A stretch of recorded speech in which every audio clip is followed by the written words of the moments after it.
Assalamualaikum warahmatullahi wabarakatuh. Waalaikumsalam warahmatullahi wabarakatuh.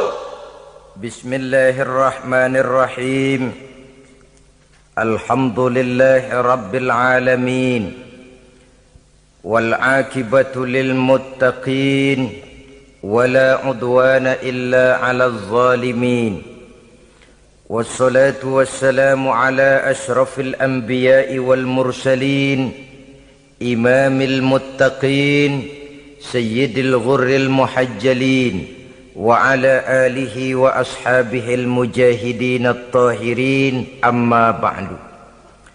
Saudara-saudara kaum muslimin rahimakumullah. Nabi Musa alaihi salam adalah salah seorang nabi yang termasuk di dalam kelompok ulul azmi, 5 di antara yang terbesar. Beliau mendapat gelar kalimullah, artinya rasul yang pernah diajak dialog langsung oleh Allah subhanahu wa ta'ala. Seperti yang kita maklum bahwa di zaman Nabi Yusuf alaihi salam, beliau membawa serta seluruh keluarganya untuk tinggal di Mesir. Maka berkembang biaklah keturunan Bani Israel di tanah Mesir. Sampai di zaman pemerintahan Ramses II yang merasa khawatir dengan semakin banyaknya keturunan Bani Israel di Mesir akan menghancurkan kekuasaan daripada kerajaannya. Ramses II inilah yang kita kenal sebagai Fir'aun di zaman Nabi Musa alaihi salam. Maka terjadilah kemudian kebijaksanaan yang tidak bijaksana. Orang-orang tua dari Bani Israel dikerjakan secara paksa, membangun bangunan-bangunan mercusuar. Kemudian bayi-bayi dari Bani Israel dibunuh. Orang tuanya disuruh kerja paksa, bayi laki-lakinya dibunuh. Dengan target agar Bani Israel hapus dari permukaan bumi ini. Tetapi kehendak Allah pasti juga akan terjadi. Maka lahirlah Nabi Musa alaihi salam, yang kelahirannya disembunyikan oleh orang tuanya dari pengetahuan umum. Namun bagaimanapun disembunyikan, kekhawatiran itu datang juga di hati ibu Nabi Musa alaihi salam. Allah kemudian memberikan ilham kepada ibu daripada Nabi Musa. Masukkan anakmu ke dalam satu peti, hanyutkan di sungai Nil. Itu dilakukan oleh ibu Nabi Musa alaihi salam. Dimasukkannya bayi Musa ini ke dalam peti, ditutup rapat, dihanyutkan di sungai Nil. Kemudian ibu tadi memerintahkan saudara perempuannya untuk mengikuti kemana peti ini hanyut di bawah arus sungai Nil. Adapun peti ini kemudian hanyut dibawa oleh arus sungai Nil memasuki istana Fir'aun. Maka permaisuri atau istri daripada Fir'aun melihat peti hanyut itu, diperintahkan tentaranya untuk mengambil peti tadi. Manakala peti terbuka, berisi seorang bayi laki-laki yang sangat mungil, sangat gembiralah istri daripada Fir'aun. Diusulkannya kepada suaminya agar bayi laki-laki tadi diambil saja, dijadikan sebagai anak angkat, dipelihara dan dibesarkan dalam istana. Fir'aun menerima usul daripada istrinya. Maka sejak saat itu dijaga, dipelihara dan dibesarkanlah Nabi Musa alaihi salam di lingkungan istana Fir'aun laknatullah alaihi. Begitulah ia memasuki masa remajanya, tumbuh sebagai anak angkat daripada Fir'aun dengan segala fasilitas yang serba cukup di dalam istana Fir'aun. Sampai pada masanya di mana ia kemudian menyadari bahwa ia sebenarnya bukan dari keturunan orang-orang Mesir, tapi berasal dari keturunan Bani Israel. Sehingga satu hari ketika ia keluar dari istana, ia bertemu dengan orang yang sedang bertengkar Satu dari keturunan Bani Israel, satu lagi dari orang Mesir. Musa membantu orang Israel ini melerai perkelahian, tapi kemudian Nabi Musa memukul orang Mesir tadi, dan memang hebat, sekali pukul mati. Saudara-saudara, tidak sengaja Nabi Musa itu hanya memukul, memberikan peringatan, tapi mati. Ini disembunyikan oleh Nabi Musa, tapi bagaimanapun disembunyikannya, akhirnya toh tahu. Apalagi Fir'aun sejak awal memang sudah mendapat firasat. Jangan-jangan inilah yang banyak diramalkan oleh dukun-dukunku, ahli nujum di istanaku, bahwa akan lahir seorang anak laki-laki dari keturunan Bani Israel yang akan menghancurkan kekuasaanku, memusnahkan kerajaanku. Jangan-jangan ini orangnya. Sejak hari pertama menemukan bayi Musa, Fir'aun sudah punya firasat ke arah itu.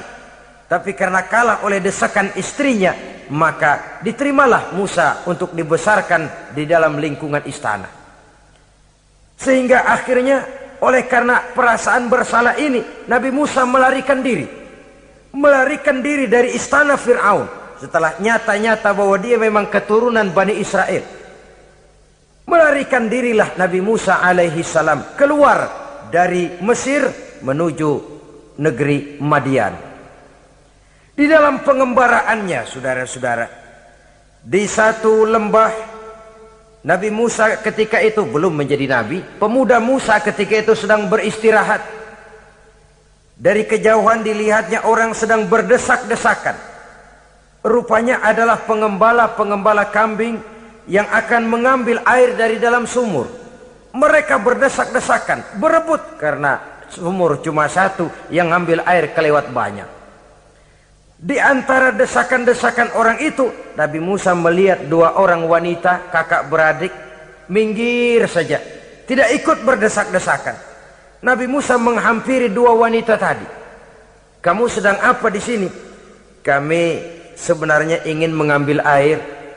Kenapa tidak ikut berdesak-desakan? Itulah soalnya. Mereka laki-laki semua, gagah perkasa pula. Kalau kami ikut berdesak-desakan, bagaimana jadinya kami? Biarlah kami mengalah, menunggu sampai mereka selesai semuanya, baru kami akan mengambil air.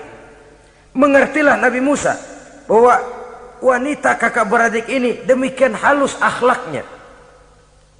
Gak mau berdesak-desakan sama orang laki. Budi pekertinya sedemikian luhur. Tungguin aja dah, ntar juga beres. Kalau semua udah kan pada minggir, kita nggak pakai berdesak-desakan. Saudara hadirin, menyadari kodrat kewanitaannya, sehingga berdesak-desakan itu saja sudah dianggap bisa mengurangi citranya sebagai wanita. Biar dia ngalah aja, tungguin ntar juga rapi. Bukan malah ikut ngerangsek. Enak nih berdesakan sama orang laki nih, lumayan nih.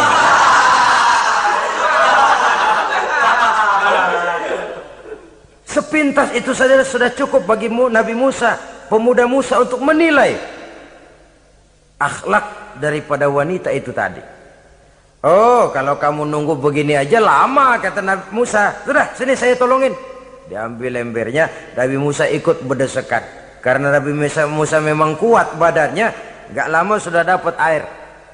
Sodorkan ke sana. Si wanita segera tahu bahwa pemuda ini begitu baik budi pekertinya, mau menolong orang yang dalam kesusahan. Akhirnya, bagaimana kalau kamu ikut saja ke rumah saya? Bapak saya sudah tua, senang hatinya kalau kamu ikut ke rumah, kenalan sama bapak saya. Ayolah, ayolah, berangkatlah. Dalam perjalanan, si wanita ini berjalan duluan, Nabi Musa di belakang. Kemudian Nabi Musa bilang, sebentar, saya duluan, kamu belakangan. Kenapa rupanya? Angin nakal bertiup menghembus pakaian si wanita, sehingga memberikan gambaran yang agak jelas tentang warna, bentuk, postur badan si wanita itu tadi. Sekarang Musa yang menunjukkan budi pekerti yang luhur. Gak mentang-mentang ditiup angin, nah mumpung nih.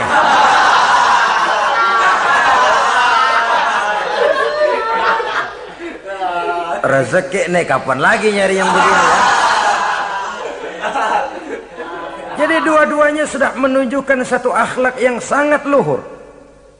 Dan manakala sampai di rumah si wanita kakak beradik tadi, diceritakanlah halnya bahwa dia ditolong oleh seorang pemuda. Inilah orangnya.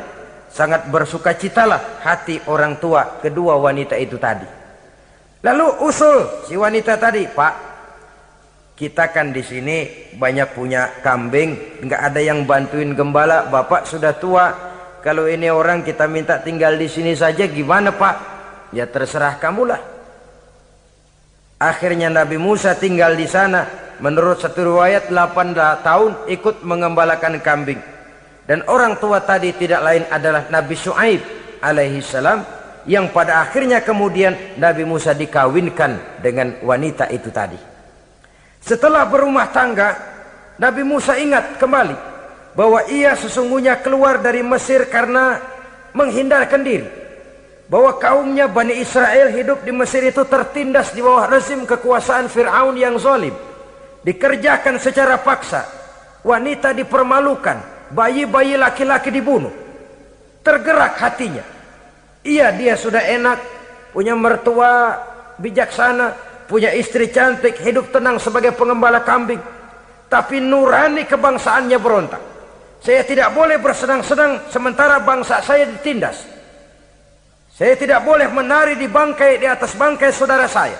Saya tidak boleh tersenyum di atas penderitaan saudara-saudara saya. Saudara-saudara saya Bani Israel merintih di bawah penindasan Fir'aun. Saya harus membebaskan mereka. Diceritakanlah hal ini kepada mertuanya. Wah, ya kalau pakai bahasa mertua, saya mau kembali ke Mesir. Untuk apa Musa?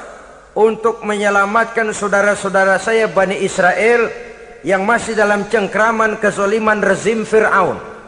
Saya harus membebaskan mereka. Ya kalau memang itu tekadmu nak, berangkatlah. Bapak mengiringimu dengan doa. Berangkatlah Nabi Musa bersama istrinya. Sampai ketika beliau sedang istirahat di satu lembah, dari kejauhan beliau melihat ada api menyala. Beliau berkata kepada istrinya, kau tunggu di sini. Tidak lama saya akan kembali. Saya akan menghampiri api itu. Berangkat Nabi Musa ke arah api menyala tadi. Makin didekati makin terang sinarnya. Sampai kemudian terdengar suara, ya Musa, inni ana rabbuka fakhla' na'laik.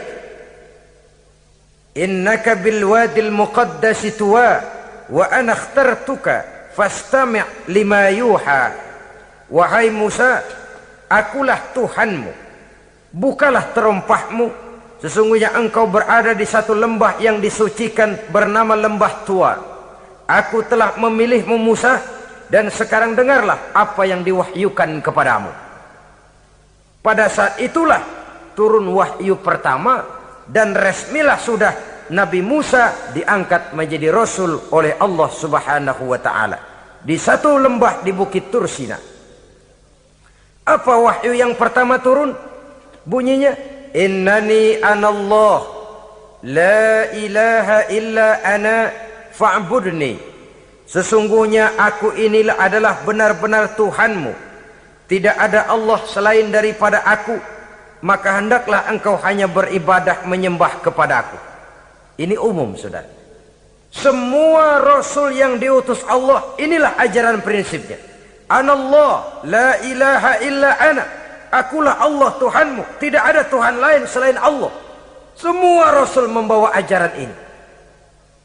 Oleh sebab itu, bukan hanya sekadar percaya kepada Tuhan saja yang penting. Sudahlah, pokoknya kan percaya kepada Tuhan. Iya, Tuhan yang mana?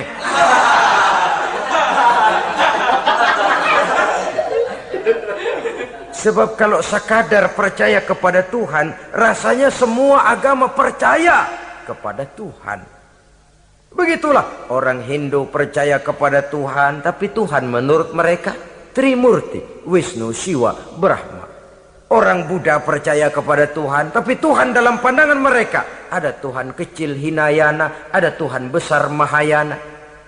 Orang Majusi juga percaya kepada Tuhan, tapi Tuhan dalam pandangan mereka ada Tuhan kebaikan namanya Ahriman, ada Tuhan kejahatan namanya Ahura Mazda. Orang Nasrani juga percaya kepada Tuhan, tapi Tuhan kata mereka dalam bentuk Trinitas. Tuhan Anak, Tuhan Bapa, Ruhul Kudus. Ini semua Tuhan dalam pandangan mereka. Jadi kalau sekadar percaya kepada Tuhan, percaya kepada Tuhan, percaya kepada Tuhan, Tuhan yang mana? Itu yang prinsip. Itu yang prinsip. Sebab salah kita dalam mempercayai Tuhan, kita akan terjebak ke dalam penyakit kalau tidak kufur, syirik. Dan dua-dua itu bapak moyangnya dosa. Begitu Islam menyelamatkan kita masyarakat manusia. Ya ayyuhan nasu ubudu rabbakumul ladzi khalaqakum. Hai manusia, Tuhanmu yang perlu kamu sembah itu hanyalah Tuhan yang telah menciptakan kamu. Dan itu tidak lain adalah Allah yang lam yalid wa lam yulad wa lam yakul lahu kufuwan ahad, yang laisa kamislihi syai'un. Ia tidak beranak, ia tidak diperanakkan, dan ia tidak bisa diserupakan dengan apapun. Dialah Allah itu. Begitu wahyu yang diberikan kepada Adam, kepada Nuh, kepada Ibrahim, kepada Yusuf, bahkan kepada Musa alaihi salam. Innani anallah la ilaha illa ana fa'budni. Akulah Allah Tuhanmu, tidak ada Tuhan lain selain daripada aku Allah, maka kepadakulah kamu hanya menyembah. Ini wahyu yang pertama turun, sudah berisi tauhid. Jadi hakikatnya agama Yahudi, saudara, adalah agama tauhid, agama monoteis, agama yang mengajarkan hanya ada satu Tuhan untuk seluruh alam, dan Tuhan itu adalah Allah subhanahu wa ta'ala. Sebab itu syahadat orang Yahudi bunyinya begini: Shema Yisrael Yahweh Elohenu Yahweh Echad. Ini syahadatnya orang Yahudi. Itu perbedaan bahasa Suryani Ibrani dengan bahasa Arab. Kita Isma itu bahasa Arab, dia Shema. Isma, Shema. Shema Yisrael Yahweh Elohenu Yahweh Echad. Ahad Echad.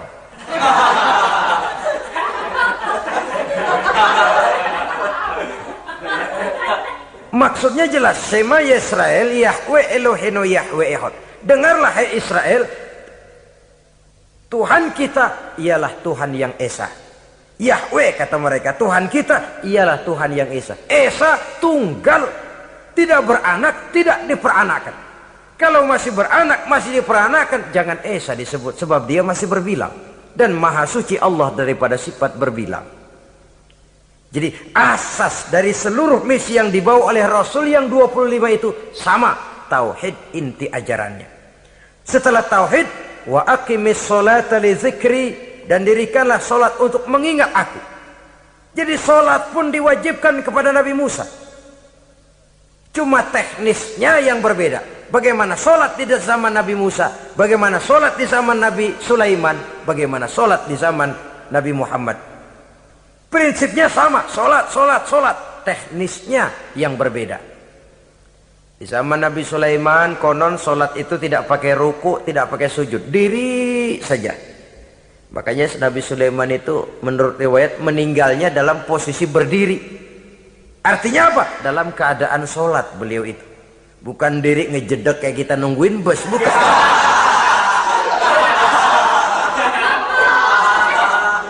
Berdiri dalam kondisi solat. Tapi yang jelas solat itu setiap Nabi, hanya teknisnya saja yang berbeda. Jadi ini sudah akidah dan syariat. Akulah Allah Tuhanmu, tidak ada Tuhan lain selain aku. Ini kan akidah. Yang kedua, wa aqimis sholata li dzikri, syariat. Dirikan solat untuk mengingat aku. Inna sa'ata atiyatun, sesungguhnya kiamat itu pasti akan datang. Ini juga sudah urusan beriman, percaya kepada yang gaib. Saudara-saudara kaum muslimin rahimakumullah. Setelah mendapat wahyu ini, turunlah perintah Allah kepada Nabi Musa. Apa kata Allah? Izhab ila fir'auna innahu tagha. Sekarang Musa, berangkatlah kamu menuju Fir'aun. Ia telah melampaui batas. Berangkatlah kamu ke sana Musa, hadapi Fir'aun, sampaikan dakwah ini, ia telah melampaui batas. Innahu tagha, ia telah berlebih-lebihan. Nah, saudara-saudara, jadi dua fungsi sudah. Kalau pada mulanya Nabi Musa berniat kembali ke Mesir hanya untuk membebaskan kaumnya Bani Israel, sekarang malah bertambah. Tidak hanya sekedar itu, malah lebih utama adalah menyampaikan risalah, menyampaikan misi kerasulannya, menyadarkan Fir'aun, menegakkan tauhid, mengembangkan syariat. Bertambahlah tugas Nabi Musa sebagai pejuang bangsa, juga sebagai mujahid, pejuang agama. Pada mulanya sebagai pejuang bangsa toh. Artinya Nabi Musa ini kembali kepada Fir'aun di Mesir, tujuannya tadi kan cuma untuk membebaskan Bani Israel kaumnya. Ini pejuang bangsa. Tapi di tengah jalan ia mendapat wahyu. Berangkat kau kepada Fir'aun, innahu tagha, ia telah melampaui batas. Sadarkan dirinya, canangkan tauhid, sampaikan syariat. Bertambahlah tugasnya. Lebih daripada sekedar pejuang bangsa, ia juga pejuang agama, pejuang tauhid. Dwi fungsi. Kadang-kadang ada pejuang agama tapi tidak pejuang bangsa. Kadang-kadang ada pejuang bangsa tapi tidak pejuang agama. Nah, saudara-saudara kaum muslimin rahimakumullah, idealnya ya kedua-duanya. Ya pejuang agama, ya pejuang bangsa juga. Mendapat tugas seperti ini, apa permohonan Nabi Musa alaihi salam? Beliau berkata, qala rabbi shrah li sadri wa yassir li amri wahlul 'uqdatam min lisani yafqahu qawli waj'al li waziran min ahli Haruna akhi usdud biha uzri. Ini permohonan Nabi Musa ketika dilantik menjadi rasul. Diberikan tugas, berangkat kau ke Mesir, sampaikan risalah ini kepada Fir'aun karena ia telah melampaui batas. Apa permohonan Nabi Musa? Rabbi syrah li sadri, ya Allah, lapangkan hati saya. Wa yassir li amri, mudahkan urusan saya. Wahlul 'uqdatam min lisani, buka kebekuan lidah saya. Yafqahu qawli, sehingga mereka mengerti apa yang akan saya bicarakan. Ini kondisi dasar. Memulai satu perjuangan dengan persiapan dasar. Apa permohonan pertama? Isyrah li sadri, lapangkan jiwa saya. Menghadapi musuh dengan jiwa yang lapang itu penting. So, kalau kita menghadapi musuh dengan jiwa yang sempit, kita sudah kalah sebelum perang. Menghadapi musuh dengan jiwa yang lapang, artinya masih berharap kalau dia mau mengikuti ajaran ini. Jadi pada tahap pertama itu datang bukan sebagai orang yang mau membasmi, tapi sebagai orang yang mau menyelamatkan. Ini perlu jiwa yang lapang. Sebab dakwah Nabi Musa itu kan pertama menyadarkan Fir'aun dulu. Nanti akan kita lihat setelah disadarkan dengan kata-kata, tidak kena juga dengan bukti berupa mukjizat. Masih bandel juga. Musa mohon supaya dikirim bencana. Masih nggak mempan juga, habis dah urusan. Jadi ada tahapan sesuai dengan kemungkinan Fir'aun bisa menerima. Sama juga bayi itu kan kalau baru lahir ke dunia, brol, kasih susu emaknya dulu. Gedean dikit, bubur. Gedean lagi, nasi ulek dah. Udah gede betul, nasi. Udah gede banget, jengkol jijelin.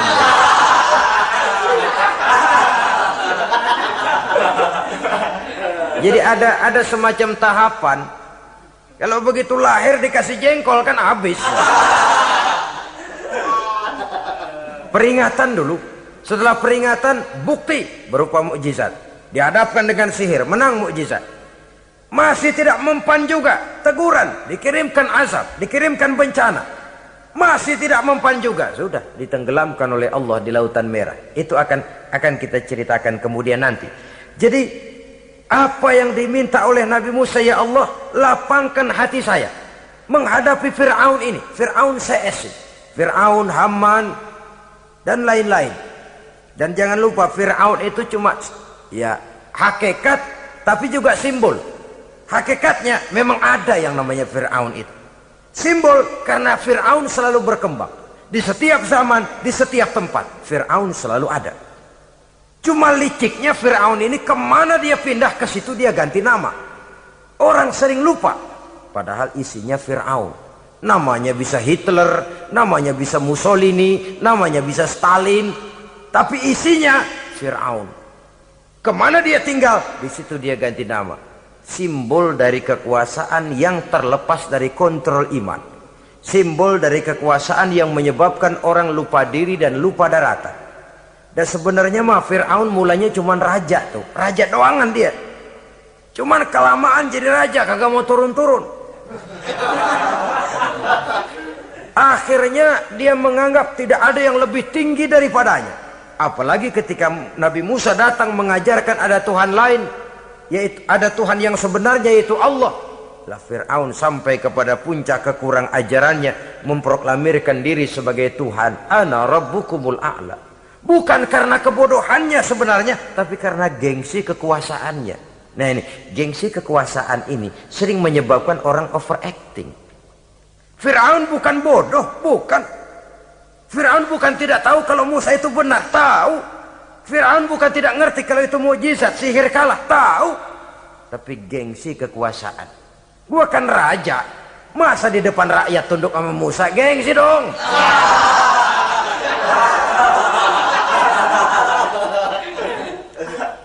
Cobalah lihat, gengsi kekuasaan sering membuat orang mau menginjak-injak kebenaran, mau membohongi hati nuraninya sendiri, mau membohongi kolbinya, hatinya. Padahal itu sudah, orang kalau sudah hatinya sendiri dibohongin, apalagi orang lain, sudah manusia paling kejam itu. Cuma karena gengsi kekuasaan saja. Gengsi kekuasaan kadang menganggap remeh kecil Nabi Musa, kadang merasa besar di depan rakyatnya, tiba-tiba harus tunduk kepada dakwah Musa. Ntar dulu, ada apa sama Musa? Dia kanyut, gue yang ngangkat. Iya toh, peristiwa di Sungai Nil itu. Karena aku yang nyelamatin, aku yang besarkan dia di istanaku. Gengsi kekuasaan sering menyebabkan orang overacting. Bukan karena kebodohannya, dia tahu itu benar, tapi dia berat untuk mengikutinya. Kenapa? Gengsi kekuasaan. Inilah watak Fir'aun. Oleh sebab itu Nabi Musa minta, ya Allah, lapangkan hati saya menghadapi orang kayak Fir'aun ini. Wa yassirli amri, dan mudahkan urusan saya. Ini orang berjuang itu, saudara, setelah segala taktik dan strategi dibicarakan, segala persiapan fisik disiapkan, jangan lupa wa yassirli amri, ya Allah, mudahkan urusan saya. Sebab sepanjang yang bisa kita lakukan hanyalah berusaha dan berusaha. Kepastian, ketentuan, hak prerogatif daripada Allah Azza wa Jalla. Kalau Allah memberikan kemudahan, satu dunia orang mau menghadang, no problem. Kalau Allah sudah memberikan kemudahan, satu dunia orang mau mendatangkan kesulitan, gak ada gunanya. Wa yassirli amri, mudahkan kiranya urusan saya ini ya Allah. Karena sudah terbayang oleh Musa. Pertama, faktor psikologis. Bagaimanapun Fir'aun itu kan bapak angkat sendiri. Ya orang kalau nasihatin orang lain barangkali nggak terlalu jadi beban moral. Tapi kalau sudah menasehati orang yang pernah mengasuh dan membesarkan dia, itu kan beban moral. Sulit posisi ini. Apalagi kekuasaan mutlak berada di tangannya, tentaranya gagah perkasa. Wa yassirli amri, mudahkanlah urusan saya ya Allah. Lapangkan hati, mudahkan urusan. Saudara-saudara kaum muslimin rahimakumullah. Permohonan yang ketiga dari Nabi Musa, setelah minta dilapangkan hati dan dimudahkan urusan, wahlul 'uqdatam min lisani, bukalah kebekuan lidahku. Satu riwayat menjelaskan bahwa Nabi Musa memang agak gagap kalau bicara. Riwayat lain menjelaskan bahwa beliau agak sedikit cadel. Tapi yang jelas, minta agar dibukakan kebekuan lidah. Ini mengandung satu pelajaran. bahwa cara menyampaikan sesuatu akan sangat menentukan sesuatu itu sendiri. Sesuatu yang baik, kalau salah cara kita mengucapkannya, salah cara kita menyampaikannya, jadi tidak baik kesan orang. Ini soal ucapan. Soal hati itu Allah saja yang tahu. Tapi kan orang sebelum tahu hati ini, omongan yang didengar, tingkah laku yang dilihat. Maka ini yang diminta oleh Nabi Musa alaihissalam. Misi risalah ini berat. Menyampaikan pesan ilahi ini tidak ringan. Kalau salah saja ngomong, akan timbul kesalah pengertian. Oleh sebab itu, wahlul 'uqdatam min lisani, bukalah kebekuan lidah saya ini, supaya lancar bicara untuk menyampaikan yang hak, menghancurkan yang batil. Cara kita menyuguhkan sesuatu sangat menentukan sesuatu itu sendiri. Saudara datang ke rumah saya, yang saya suguhkan cuma segelas teh pahit dan singkong goreng, tapi kalau dengan kata-kata yang menyentuh, enak didengar telinga, nggak berasa tuh singkong goreng. Sebaliknya yang disuguhkan makanan mahal, mewah, lezat, caranya kasar, omongannya nggak enak didengar. Maka anda sikat abisin deh, gue tahu lu lapar, abisin deh.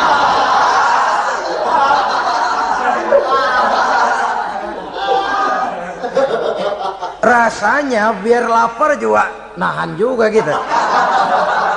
Apa itu? Bukan makanannya yang tidak enak, bukan kita nggak doyan, bukan, caranya itu loh, caranya. Nah, Islam ini agama yang baik. Kalau disampaikan dengan kata yang tidak baik, akan timbul, oh Islam kok gitu ya. Nah ini yang tidak diinginkan oleh Nabi Musa. Wahlul 'uqdatam min lisani. Kita begitulah dalam kehidupan ini, kadang mendengar satu ceramah bisa berurai air mata, bisa histeris, bisa gembira. Kenapa? Kepandaian orang menyampaikannya. Bicara dia 2-3 jam, rasanya baru 5 menit, baru sebentar kok tahu-tahu sudah selesai. Ada yang udah setengah jam, baru seperempat jam ngomong, udah rasanya udah kayak 3 jam.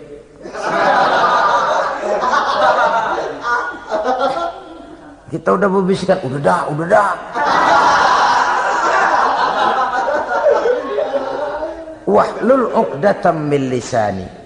Targetnya apa? Yafqahu qauli, agar mereka memahami. Tentu lawannya agar mereka tidak salah mengerti, agar mereka tidak salah paham. Sebab kalau misi ini diterima dengan salah paham, dakwah tidak nyambung. Maka ini doa banyak dibaca, diamalkan oleh orang-orang mimbar yang sering pidato. Lapang hati melihat kerumunan orang banyak, tapi nggak dak-dikduk, nggak kena demam mimbar. Udara dingin tapi keringat, baju basah.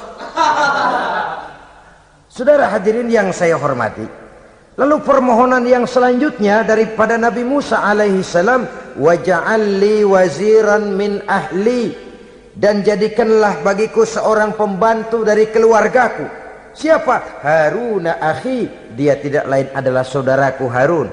Usdud biha uzri, akan saya limpahkan kepadanya segala beban-beban yang saya derita. Artinya orang berjuang perlu teman, nggak bisa sendirian. Nggak, bagaimanapun hebatnya kita tetap memerlukan bantuan daripada orang lain. Sendiri memang lebih baik daripada berteman orang jahat, tapi berdua lebih baik daripada sendiri. Bertiga lebih baik daripada berdua. Makin banyak makin baik. Untuk satu persoalan yang besar memerlukan kebersamaan. Begitulah Nabi Musa memberikan contoh. Saya tidak bisa berjuang sendiri, saya minta dibantu oleh saudara saya Harun. Jadikan dia pembantu saya, tempat saya membagi suka dan duka dalam perjuangan ini, tempat saya bercerita, tempat saya mengeluh, tempat saya melarikan persoalan. Sebab beban hati itu akan berkurang kalau kita ada tempat kita bercerita. Nah, saudara-saudara, berangkatlah Nabi Musa ke Mesir, kemudian mulai menyampaikan dakwahnya kepada Fir'aun laknatullah alaih. Fir'aun mendengar Musa datang kembali, kemudian terjadilah forum dakwah itu. Apa kata Fir'aun? Musa, kamu kemana saja? Saya pergi ke Madian. Apa yang kamu lakukan? Begini, begini, begitu. Kamu melarikan diri? Pada mulanya iya. Dan sekarang apa maksud kamu datang kembali ke Mesir? Semula saya ingin membebaskan kaum saya Bani Israel. Lalu saya kemudian menerima wahyu dari Allah. Ditugaskan, diperintahkan langsung oleh Allah Sang Maha Komandan untuk datang menemui Tuhan, menyadarkan Tuhan dari kesesatan selama ini. Siapa Allah itu Musa? Allah adalah Tuhan saya dan Tuhan juga dan Tuhan seluruh alam ini. Baru nih Musa, saya baru dengar nih ada yang begini nih. Tuhanlah pakai nggak kelihatan, Tuhanlah cuma satu, yang Tuhannya banyak aja masih kelaparan.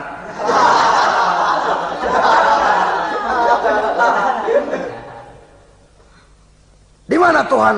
Tuhan saya bersemayam di aras, tempat yang sangat tinggi. Hei Haman, kata Fir'aun kepada Perdana Menterinya, bikin menara yang tinggi, bikin rakyat kerja paksa lagi, bikin menara tinggi. Naik Fir'aun ke atasnya, ngelepas panah dari atasnya. Menurut satu riwayat, panah itu ditangkap oleh malaikat, ditublaskan ke ikan, lalu dikembalikan lagi kepada Fir'aun dalam kondisi di mana panah itu berdarah. Dia tangkap lagi oleh Fir'aun, turun ke bawah, pidato di depan rakyatnya. Nih liatin, Tuhan Musa udah saya panah nih. Mati. Saudara hadirin yang saya hormati, dengan segala macam dalih Fir'aun mencoba mengingkari dakwah Nabi Musa alaihi salam. Baiklah Musa, andai kata kamu benar, apa buktinya? Tuhan mau apa? Kamu sanggup menandingi tukang sihir saya? Insya Allah. Ayo kumpul tukang sihir, kumpul. Kumpulkan tukang sihir, dilepaskan tali-tali kecil, berubah jadi ular mengejar Musa. Musa oleh Allah difirmankan, lemparkan tongkatmu Musa. Musa melemparkan tongkatnya. Tongkat Musa kemudian berubah menjadi ular besar yang menerkam ular-ular kecil tadi. Habis itu ular kecil ciptaan tukang sihir Fir'aun. Begitu hebat mukjizat yang diberikan Nabi Musa, dan Fir'aun tahu itu mukjizat, tapi dia ingkar juga, tidak mau beriman. Sudah nyata bukti, sudah jelas saksi, dia tetap ingkar. Akhirnya Nabi Musa berdoa memohon kepada Allah, Rabbana innaka ataita fir'auna wa mala'ahu zinatan wa amwalan fil hayatid dunya. Wahai Allah, sungguh engkau telah memberikan kepada Fir'aun dan para pembesarnya zinatan, segala macam perhiasan, wa amwalan, dan segala macam harta benda, fil hayatid dunya, di dalam kehidupan dunia ini. Rabbana liyudillu an sabilik, semuanya hanya menyebabkan mereka jadi sesat dari jalanmu. Rabbana tmis ala amwalihim, ya Allah binasakanlah mereka di dalam hartanya. Wasdud ala qulubihim, tutuplah pintu hatinya. Fala yu'minu hatta yarawul azabal alim, mereka tidak akan beriman sampai mereka melihat azab yang sangat pedih. Sudah dibuktikan dakwah baik-baik tidak mempan, bukti berupa mukjizat tidak kena, sampai dikirimkan teguran berupa berbagai macam bencana masih tidak juga beriman. Akhirnya Nabi Musa memutuskan, kalau begitu menyelamatkan kaum dululah. Kaumnya Bani Israel dibebaskan dari perbudakan, dibawa oleh Musa keluar dari Fir'aun, dari Mesir, dikejar oleh Fir'aun. Dalam pengejaran ini sampailah Nabi Musa di tepian Laut Merah. Buntu, depan laut, belakang tentara Fir'aun. Maju kecebur, mundur kepergok musuh, nggak ada pilihan lain. Dalam kondisi seperti ini, Allah Subhanahu wa ta'ala berfirman kepada Musa, lemparkan tongkatmu ke laut, hai Musa. Musa melemparkan tongkatnya ke laut, terjadilah mukjizat. Laut terbelah, jalan muncul ke permukaan laut. Lewat Musa di jalan itu, Fir'aun terus mengejar. Ketika Musa sampai di tepian sebelah sana, Fir'aun masih di tengah jalan. Laut menutup kembali, hilang itu jalanan. Fir'aun dan seluruh tentaranya tenggelam di Lautan Merah, mati. Pada saat kondisi seperti itulah Fir'aun dalam keadaan menghadapi sakaratul maut, napas cengap-cengap, hampir putus di leher, berkata dia, amantu bi Rabbi Musa wa Harun. Kalau begini mah saya juga percaya dah sama Tuhan, percaya dah sama Tuhannya Musa dan Tuhannya Harun. Kata malaikat maut, kemarin kemana mas?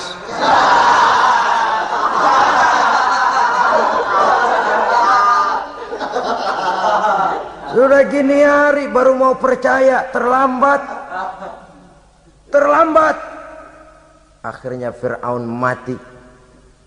Mati, tapi badannya utuh. Allah berjanji, wa kadzalika nunajjika bi badanika litakuna liman khalfaka ayah. Kami selamatkan badanmu Fir'aun agar menjadi pelajaran bagi orang-orang sesudah kamu nanti. Fir'aun mati, tapi badannya selamat terdampar di tepi pantai oleh rakyat Mesir. Wah, ini raja kita nih, raja kita, ketemu, hidup, mati.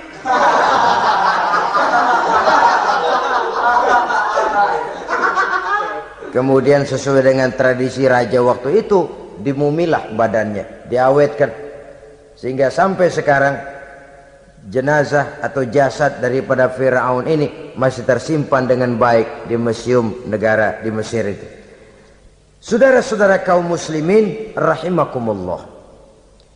Jadi satu hal yang bisa kita ambil pelajaran daripada riwayat perjalanan dakwah Nabi Musa ini, bahwa dakwah menyampaikan risalah memang bukan jalan lurus dan licin bertabur bunga di kanan kirinya. Dakwah menyampaikan pesan agama, jalannya berliku, berbelok, menanjak, menurun, banyak onak dan duri di sekelilingnya. Yang paling makan hati adalah apabila sudah berdakwah kepada penguasa yang zalim, seperti halnya Fir'aun ini. Bagaimanapun ia punya kekuasaan, ia punya tentara, ia bisa menghitamkan yang putih, ia bisa memutihkan yang hitam. Kalau bukan iman yang jadi landasan moral dalam perjuangan, orang mudah frustasi. Kalau berdakwah kepada rakyat kecil, resiko kurang. Kalau berdakwah kepada para pengusaha, resiko kurang. Kalau berdakwah kepada kelompok-kelompok yang tidak memegang kekuasaan, resiko kurang. Tapi kalau sudah kelompok memegang kekuasaan, yang tersinggung gengsi kekuasaannya, disitulah resikonya sedemikian besar. Ini yang dihadapi oleh Nabi Musa alaihi salam.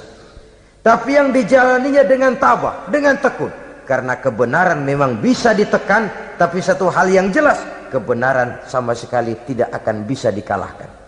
Buat sementara dia bisa ditekan, tapi lambat atau cepat dia pasti akan muncul ke permukaan, dan kebenaran jugalah yang akan tampil sebagai pemenang. Sebenarnya kurang apa Fir'aun? Kekuasaan mutlak berada di tangannya. Seluruh menteri-menterinya adalah pendukungnya belaka. Rakyat dipaksa untuk takut dan taat kepadanya. Dia adalah kekuasaan tunggal di Mesir. Sementara kaum Bani Israel berada di bawah penjajahannya, penindasannya, kesewenang-wenangannya. Dan bahkan ketika Nabi Musa sudah menyampaikan dakwahnya, Fir'aun malah sempat mengungkap jasa. Musa, kamu kok sekarang bisa begitu? Enggak ingat ya dulu kamu hanyut di sungai Nil, istri saya kan yang angkat, saya yang besarkan di istana saya. Kok sekarang kamu bisa ngelawan saya sih? Ini biasa. Apa jawab Nabi Musa? Kenikmatan yang kau berikan kepada saya belum seberapa ketimbang penghinaanmu kepada kaum saya Bani Israel. Jangan kau menyangka Fir'aun, kalau saya kau bikin senang, saya lalu akan mau mengkhianati bangsa saya sendiri. Tidak. Sama sekali kesenangan yang kau berikan kepada saya tidak akan menutup mata saya dari kondisi yang dihadapi oleh kaum saya, oleh umat saya. Mereka tersiksa, mereka menderita, mereka merana. Haruskah saya lupakan mereka cuma karena saya sudah tinggal di istanamu, engkau yang membesarkan? Padahal kau pun membesarkan saya bukan karena kemauanmu. Desakan daripada istrimu. Jangan ngitung-ngitung jasa Fir'aun. Andai kata pun jasamu ada kepada saya, belum seberapa ketimbang penghinaanmu kepada bangsa saya Bani Israel. Di situ Nabi Musa menunjukkan sifat nasionalisme yang sangat tinggi, rasa nasionalisme yang sangat mendalam. Kadang-kadang kan orang ya seperti di zaman penjajahan Belanda, karena diangkat jadi tuan tanah, bangsanya sendiri diinjak-injak. Karena diangkat jadi centeng dikit dah, kumis mbaplang dah, bukan main dah. Bangsanya sendiri diinjak-injak. Fir'aun mengingatkan ini, kalau cara kita lo gede di sini, makan di sini, segala macam di sini dah, masa lupa kacang sama kulitnya. Kasarnya mah lu bisa begini nih Musa, nih gue yang rawatin lu, saya yang menjagamu, mengangkatmu dari sungai Nil. Masa sekarang sudah gede begini kamu mau berhadapan dengan saya? Punya pikiran dong dikit kalau cara kita. Mikir dong, mikir. Dulu lagi kayu di Nil, siapa yang angkat? Musa tidak membantah. Betul itu Fir'aun, betul. Tapi apalah artinya semua itu ketimbang penghinaan yang engkau berikan kepada bangsa saya? Saya tidak mungkin menari-nari di atas bangkai umat saya. Saya tidak mungkin bersenang-senang di atas penderitaan kaum saya. Dan saya tidak mungkin senyum ceria di atas derita daripada kaum saya. Dengan tidak melupakan jasamu, saya tidak akan merubah pendirian saya. Saya ingin membebaskan penjajahan. Saya ingin membebaskan kaum saya Bani Israel dari belenggu penindasan. Kalau engkau sudah tidak mau mendengar dakwah yang saya sampaikan, tidak mau bertuhan Allah, tidak mau menyembah kepadanya, tetap dengan keangkuhan dan kesombonganmu sekarang ini, okelah, berjalanlah dengan keyakinanmu. Tapi saya harus membebaskan kaum saya Bani Israel. Saudara-saudara kaum muslimin rahimakumullah, itulah jalan dakwah, jalan menyampaikan risalah agama, risalah Islam. Sekali lagi, bukan jalan lurus bertabur bunga. Tapi agama memberikan ajaran, balighu anni walau ayat, sampaikan dari aku walaupun cuma sekedar satu ayat saja. Tugas ini memang mulia tapi berat. Tugas ini memang terhormat tapi penuh resiko. Ya kalau menyampaikan asal sekedar menyampaikan, sudahlah pokoknya nyampaikan, percaya syukur kagak udah dah. Bukan cuma sekadar itu, ada semacam tanggung jawab moral. Maka kondisi dasar yang dilakukan oleh Nabi Musa, permohonan yang tadi itu, ya Allah lapangkan hati saya. Jalan ini penuh onak dan duri, berliku menanjak menurun, banyak halangan, tentangan, rintangan dan fitnahan. Kemudian mudahkan urusan saya.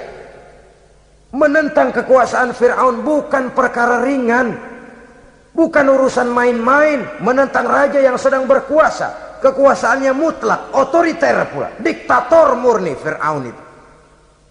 Mudahkan urusan saya menghadapi jalan ini ya Allah. Karena tidak mungkin menurut otak, mana bisa kata kebiasaan, impossible kata rasio. Kalau Allah mau memudahkan, semua jalan akan terbuka dengan mudah. Tapi kalau Allah yang mempersulit, bagaimanapun matangnya perhitungan strategi, taktik, rencana, program, planning, kalau Allah mempersulit, jalan itu akan jadi buntu jadinya. Oleh sebab itu maka persiapan zahir harus diimbangi dengan persiapan batin. Untuk menegakkan sesuatu yang hak, menghancurkan sesuatu yang batil, sebagaimana yang dilakukan oleh Nabi Musa alaihi salam ini. Dan segala macam tantangan dihadapi oleh Nabi Musa. Kau menyampaikan risalah bahwa engkau Rasul? Ya.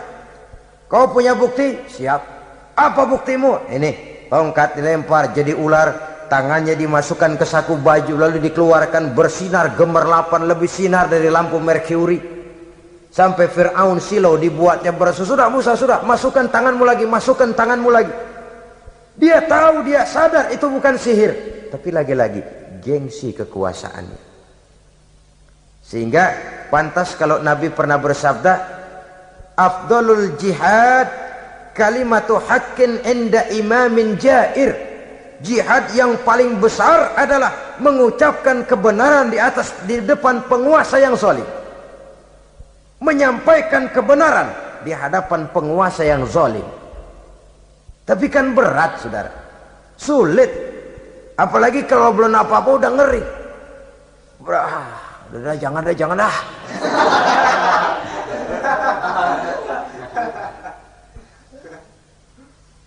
Itu sebabnya Ishrah li sadri, lapangkan hati saya. Saya tidak punya kepentingan apa-apa kecuali menyampaikan kebenaran. Kalau sudah ada kepentingan pribadi, itu yang sering jadi handicap. Itu yang sering jadi jurang pemisah antara kita dengan orang yang akan kita sampaikan kebenaran tadi. Saudara-saudara kaum muslimin rahimakumullah, maka terasa benar relevannya doa yang diajarkan oleh Rasul kepada kita.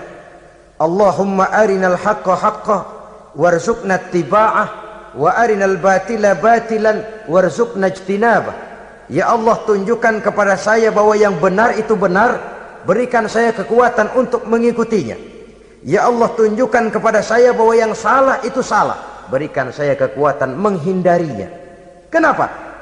Orang sering tahu bahwa itu benar, tapi tidak berdaya mengikutinya. Seperti Fir'aun, tahu bahwa Musa itu benar. Abu Jahal, Abu Lahab juga tahu bahwa Nabi Muhammad itu benar. Abrahat juga tahu bahwa Nabi Ibrahim itu benar. Namrus juga tahu Ibrahim itu benar. Tapi mereka tidak berdaya mengikuti kebenaran karena gengsi kekuasaannya. Kadang kita tahu bahwa itu salah itu. Tapi karena dilakukan oleh orang yang punya kekuasaan, kita lalu tidak berdaya menghindarinya, malah terjebak ikut-ikutan salah, lalu menghibur-hibur diri. Sudahlah, tak ada gading yang tak retak. Bukankah dengan demikian kita sudah melegimitir kesalahan? Tahu bahwa itu benar dan mampu mengikutinya, itu nikmat. Tapi tahu itu benar namun tidak berdaya mengikutinya, itu mendatangkan siksaan batin. Tahu itu salah dan mampu menegur, itu nikmat. Tahu bahwa itu salah tapi larut ikut salah, nimbrung dalam kesalahan, itu mendatangkan tekanan batin. Jadi tahu kebenaran itu penting, tapi terketuk hati mengikuti kebenaran itu jauh lebih penting. Semua kita tahu Islam itu benar, tapi semua yang tahu Islam itu benar maukah mengikuti ajaran Islam? Tidak. Semua orang tahu kalau judi itu batil. Hatta penjudi yang paling kakap pun mesti tahu kalau itu batil, itu tidak baik. Tapi dia tidak berdaya untuk menghindarkannya, terjebak ke dalam penyakit itu tadi. Oleh sebab itu, saudara-saudara kaum muslimin yang saya cintai, tidak ada satu ucapan yang lebih baik. Dalam istilah Quran itu Allah menjelaskan, wa man ahsanu qawlan mimman da'a ila Allah wa amila salihan wa qala innani minal muslimin. Ucapan siapakah yang lebih baik dalam hidup ini selain daripada mimman da'a ila Allah, selain daripada ucapan orang-orang yang menyeru ke jalan Allah, orang-orang yang menyadarkan kepada agama, ini jalan Allah, mari ikuti, itu jalan setan, mari tinggalkan. Wa amila salihan, tidak cukup sekedar berdakwah mengajak orang ke jalan Allah, dia juga beramal soleh.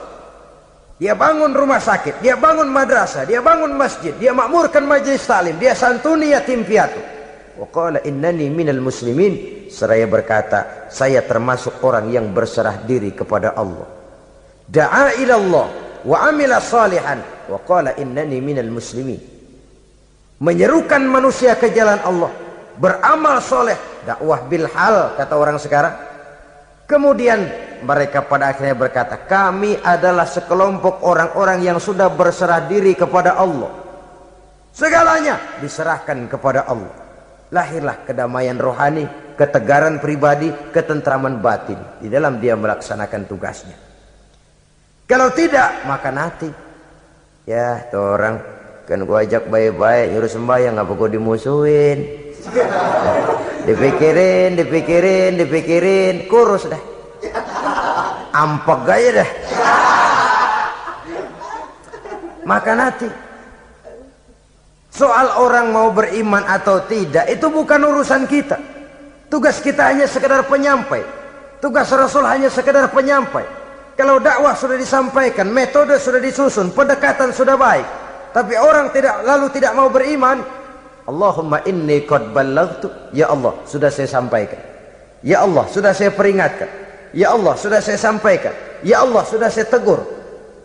Kalau toh tetap begitu juga, sudah saya sampaikan ya Allah. Di sana kelapangan lalu tumbuh. Jadi dengan kata lain, kita hanya berusaha, hidayah adalah di tangan Allah. Oleh sebab itu, kita ini termasuk yang bersyukur telah mendapat limpahan hidayah ini. Kalau kita lihat Fir'aun CS termasuk Haman, Perdana Menterinya, dan seluruh bala tentaranya, kurang apa? Mereka lihat mukjizat. Mereka saksikan kebesaran Allah. Di dunia juga mereka sudah dikirim bencana, teguran kepada mereka, entah tidak juga beriman. Dan strategi Nabi Musa mula-mula dialog, diajak ngomong, diajak bicara, diajak mikir, tukar pikiran. Allah itu begini-begini, oh tidak bisa, iya begini-begitu. Masih tidak percaya juga, dibuktikan mukjizat, tongkat jadi ular, tangan bisa mengeluarkan sinar. Masih ingkar juga, keluar doanya nih, doa yang ada dalam surah Yunus ayat 88-89. Rabbana tmis ala amwalihim, ya Allah cukup dah. Seruan sudah disampaikan, peringatan sudah diberikan, mukjizat sudah mereka lihat, tapi nggak juga mau beriman.